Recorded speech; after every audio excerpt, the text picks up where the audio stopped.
everyone, and welcome back to the Teach Middle East podcast. My name is Lisa Grace Wilson, and today I have Justin Reynolds, principal of the Dubai American Academy, on the podcast with me. It's nice to have a different accent. I seem to have a lot of Brits on this podcast, but today, not today. Today is not their day. It's not their day. No. Thank you No. so much for having me. Justin Reynolds. And yes, I do hail from the United States. Where in the United States are you from, Justin?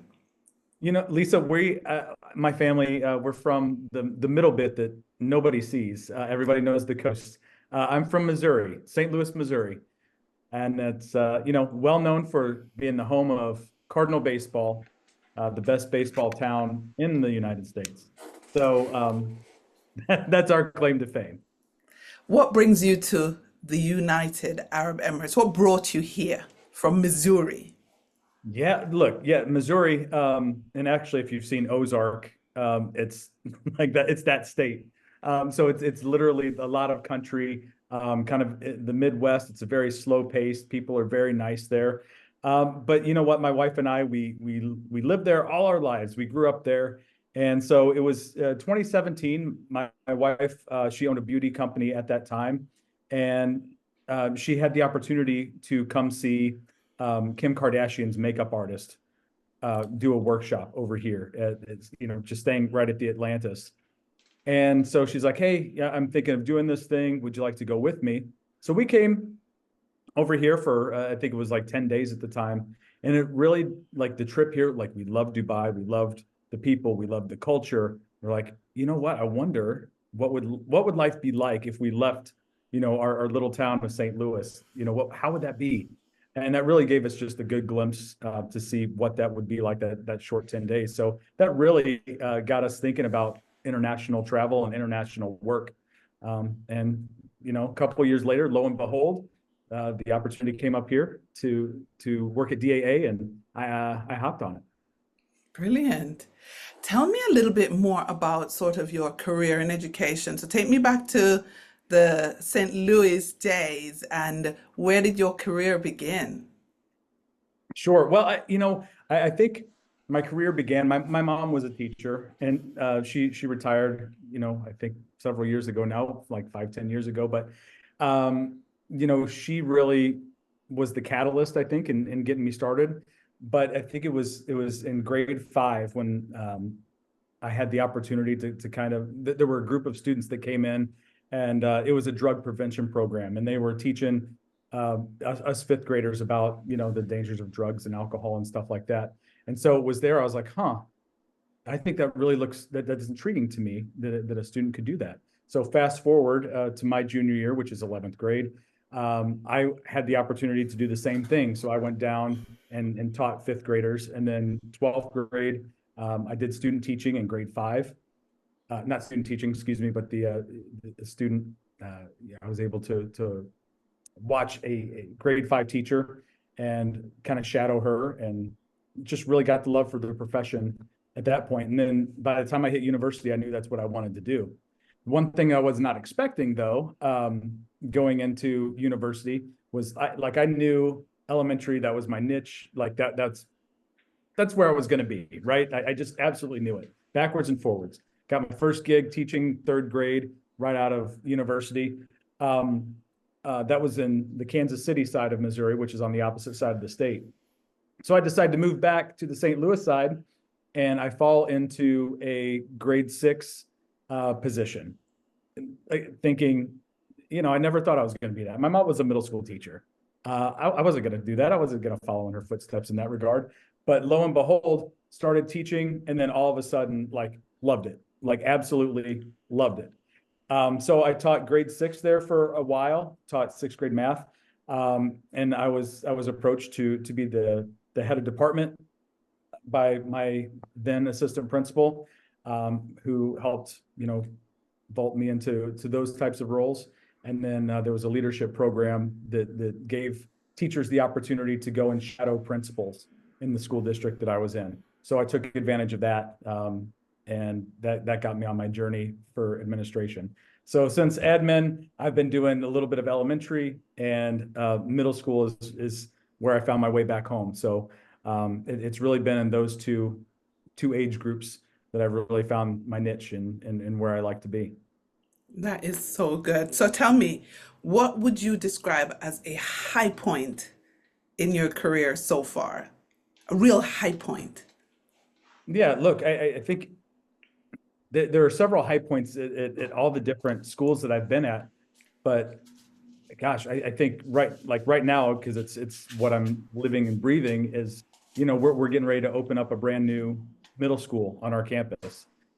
So our our enrollments are going up, and so they said, look, we have this opportunity for the middle school to be able to move. We're on the same campus, but across the way. So to be able to help, guide that construction and guide the thinking of, how's the middle school set up? How's it going to work? How's it going to run? All those things starting from scratch, I think is a really cool point in my career to be able to do, and to have the support of my team with me through that process has been really key. So I've loved that. But, coming over here, also a high point, just the community that we built, the families that come in, and the parents that really enjoy being part of the school community, and the students. Like, I would say that's a big thing, and to say that for a middle school, if you work with the adolescents, it's not always the easiest thing to do to form those bonds and those relationships. But I feel like we have a great team here. And so I think that contributes to the high point, and the success that we see here. Yeah, yeah. Tell me a little bit about DAA. I know quite a bit about some of the things that you guys have been doing there because you guys are really into tech.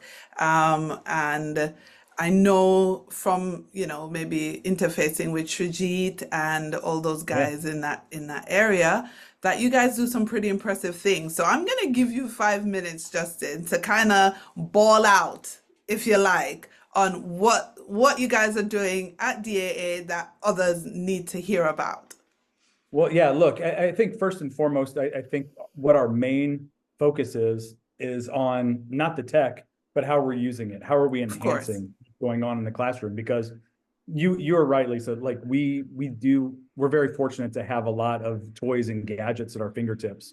But my frame of thinking, and I think the other principals would also agree, if we're not leveraging that in the right way, not making it meaningful for kids, then okay, it's a glorified paperweight, and we don't want that. So what are we doing that's uh, I would say that it starts young. It starts in our elementary. They have iPads that are given to them. They're kept at school, but school issued iPads, and on those iPads are several apps that kids use every day. I think they're learning to code through an app called Scratch, and then as they graduate elementary. All of them have that kind of that base level of kind of the basic coding, and then as they come up to the middle school, they have opportunities to take the coding and robotics courses. We have it at grades 6, 7, and 8, which really allows them to flourish and blossom, and of course use all the fun Ozobots and different tech tools that we have available. And one thing that I think we do a nice job of is we take it outside of the classroom. Our coding and robotics teacher is also a coach, an innovation coach for each of our teachers.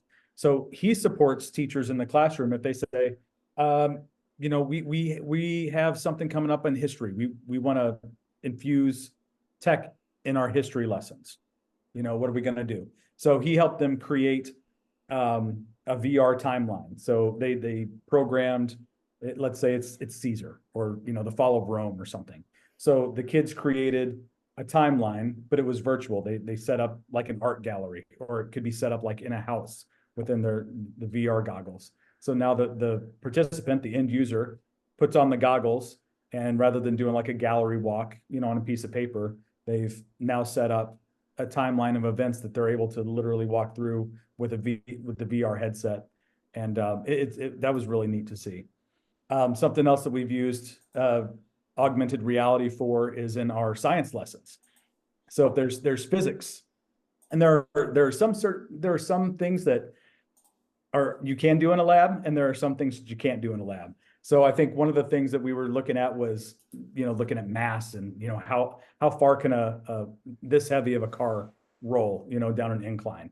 So we obviously don't have that, that we're able to just roll cars out along the track. Not really a safety thing that we would really do, but so they're able to do that using augmented reality.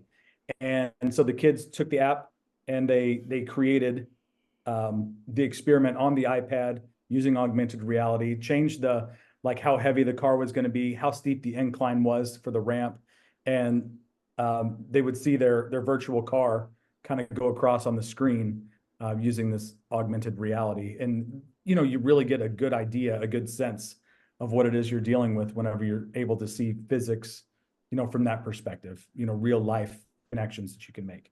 Yeah. Um, No, go yeah, ahead. so Go ahead. I was just thinking, in terms of what you kind of have been doing, which is, I know that you guys have done quite a lot in terms of robotics and VR and AR, but where are you now with your integration of technology as it relates to artificial intelligence and where that sits within schools and within the curriculum? yeah, look, that's a great question. I would say from a fundamental standpoint, um, we know that AI is here, and I think the head of the IB, worldwide, has said AI is here to stay. We need to learn how to work with it, not work against it. So that's been predominantly what we're looking at. Just thinking from a teacher's perspective, like we're using AI to create a template to send to parents. We're actually creating.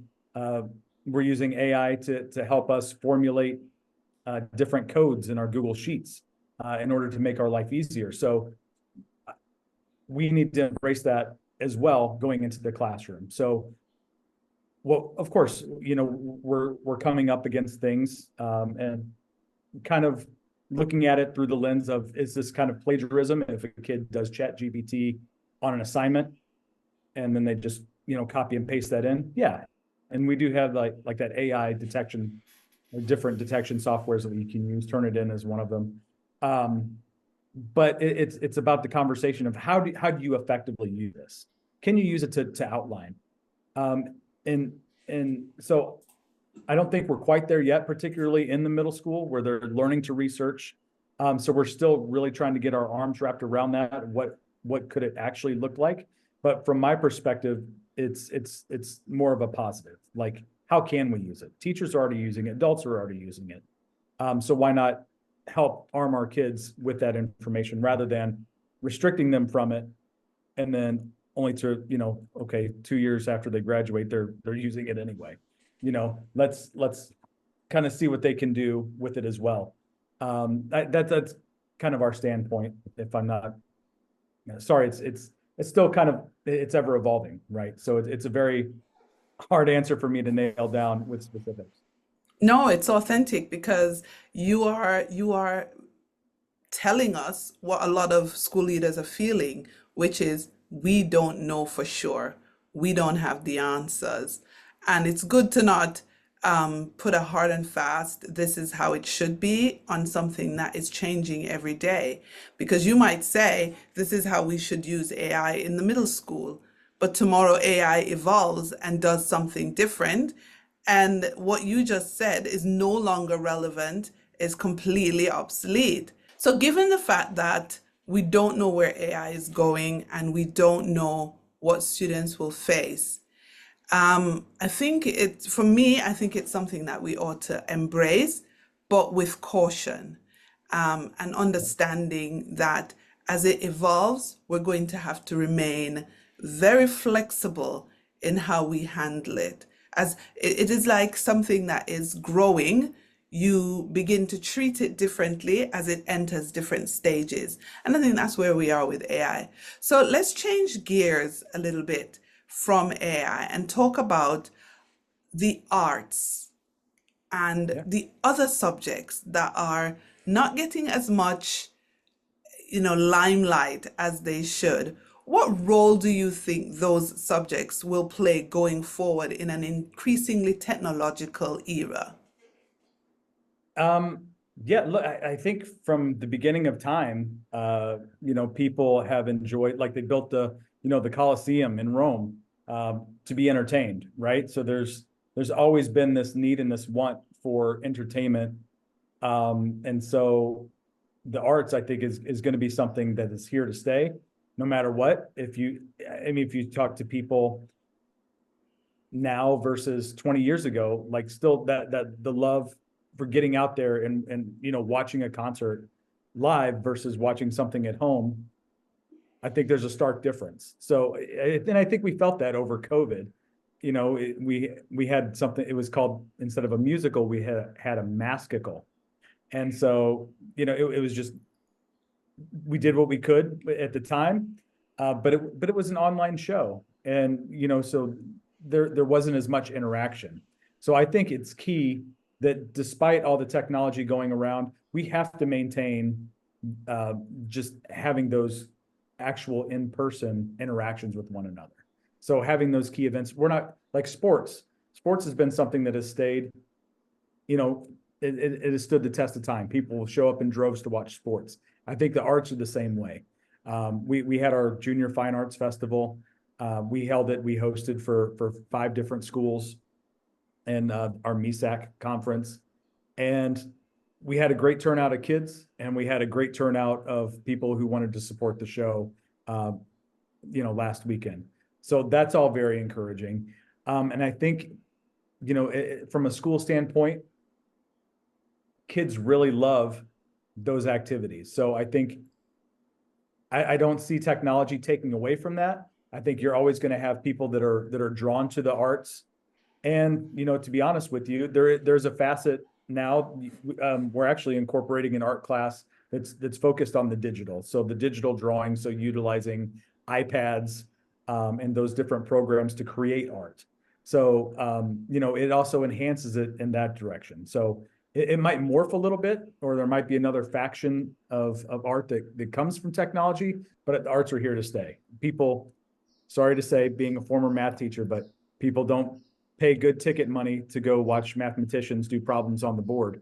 They go to be entertained, by acting, by singing, by bands, things like that. So arts are here to stay. And we're at the school where I'm currently at, we promote that holistic development of children. We offer those classes.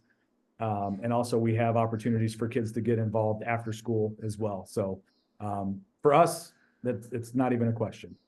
Yeah, I'm glad to hear that because I think sometimes we get so excited about tech and about, that we forget that as humans, we want to be creative, we want to play, we want to really enjoy that human to human connection, and having the arts as a real priority in schools is how we develop children's creativity, is how we Yeah. express ourselves as an adult, and how we also keep in touch with our human side. Yeah, we have to. Yeah, like you said, it's part of being human is having those connections. And if we're just apart, and we see that with kids in the generation, sometimes they would rather text somebody down the hall rather than speak to them. That's something, I think that's something that they're going to have to traverse as they get a little bit older. That social anxiety that comes with that. So for us to create those opportunities for the kids to say, okay, well, we're not doing devices, we're actually doing this thing. It's wonderful. And, I think everything has its place, and you could say everything in moderation, but yeah, that's the arts. The arts have to be in person. Okay, cool. Now, so that's the professional side of the podcast, guys. Now we try to get to learn who Justin is as a person. So we're going to go a little bit more on the personal side. So, Justin, family man, wife, children? Yes, and yes, I have a wife of 17 years and 2 children, both of which attend my school. One's in middle school, one's in elementary. And so what's life like at home?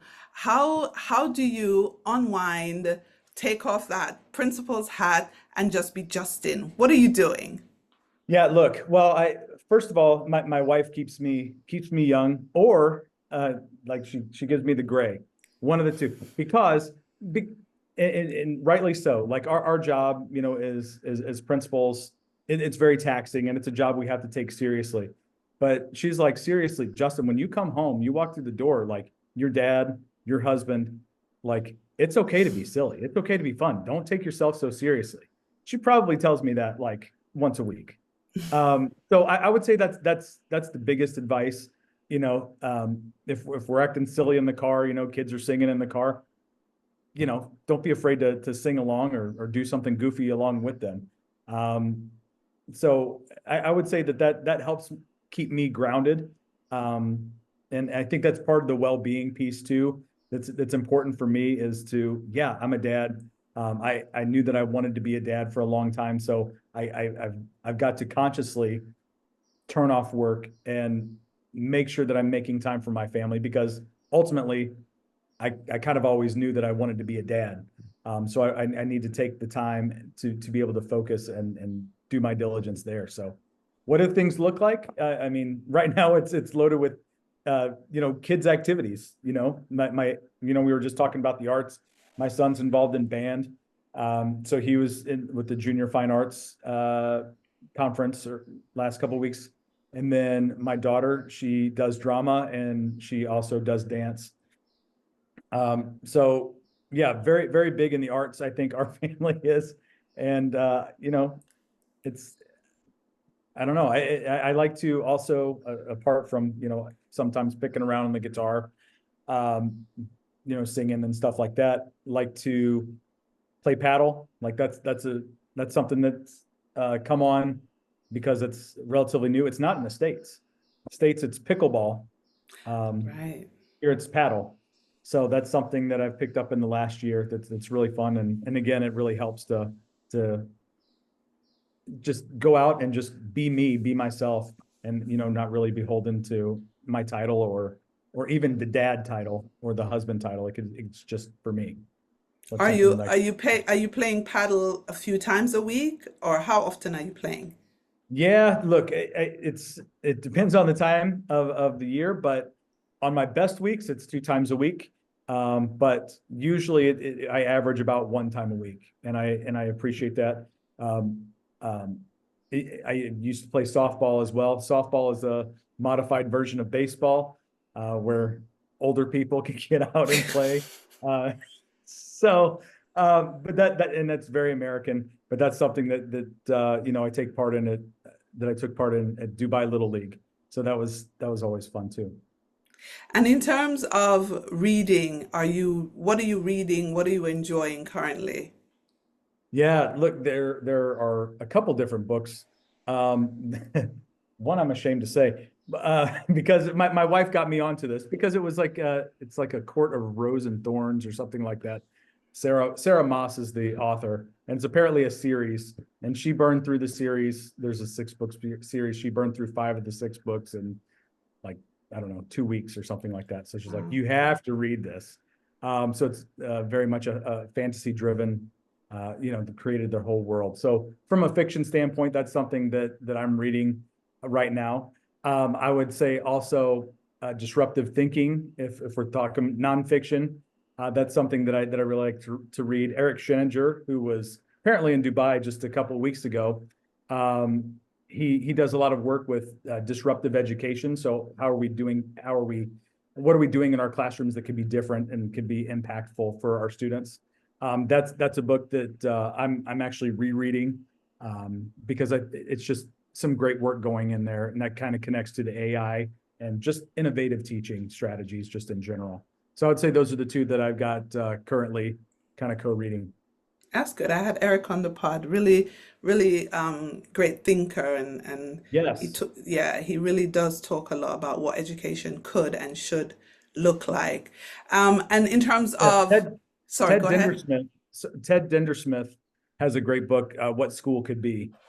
So I don't know if you've heard of that book or not, but uh, some great ideas there. Just ideas, different schools from around the world and their take on education and how it's innovative and how it's different and how it's benefited the kids. So I think, kind of putting all those pieces together from earlier with AI and like, how do we instruct? Like, there are just some ideas that we're going to have to do because we have to think of school differently moving forward to prepare our kids for what they're going to need to do. Brilliant. So, because that's going to lead me to maybe my penultimate question for you on the podcast is if you were to have a crystal ball, what does the future of education look like ideally for you? Oh, wow. Look, I think it's going to have to come down to a point where teachers are able to service the kids individually. Kids are going to, yes, we're going to have ultimate goals that we're going to have to hit in order to move on to the next level. But I don't know if okay, crystal ball. Okay, here, I bet that we're going to go to something that is less about the age that you're in and more about like, okay, I've done this in the curriculum. I've met these particular standards. I can move on to the next thing. So rather than graduating by age, maybe it goes more to a model graduating by, content area. Because I think we're seeing it done with certain groups of kids that are, there was somebody who was just able to go to Harvard or Yale and they were like 12 years Yeah. old. So how is that? Like, how can we make that meaningful? How do we scale that? Mm. And how do we make that fit for our society? So I think we're going to see more individualization. I hear a lot of universal design learning is happening across different schools. So I think that's going to be a big component in the short-term future. But really, it's going to boil down to that. How are we going to be able to serve each of our kids individually, help each of them move from where they're at to where they need to be? And yeah, I think that's going to be probably one of the biggest shifts. And I think kind of what you talked about earlier, AI, that's going to be a big part of that. And how can teachers and how can education in general leverage that? Yeah, yeah, I agree with you with the individualization of education. Education catering to the person who is being educated rather than a whole collective having the same diet, having the same content, having to do the exams at the same time, that type of thing. I'm in complete agreement. All right, so this podcast is going to come out just as we're about to go on summer, or just as we are on summer holidays. So, what is Justin doing this summer? I am going to take my family back to the United States, to St. Louis. Every year we go back there. My kids love to see their grandparents, my parents and my wife's parents. So we spend I'll spend a good 4 weeks there before I need to come back. But they'll stay a little bit longer because school doesn't get in until the end of August. Brilliant. Well, I wish you a great summer and thank you so much for being my guest on the podcast. My pleasure. Happy to be here. Thank you very much.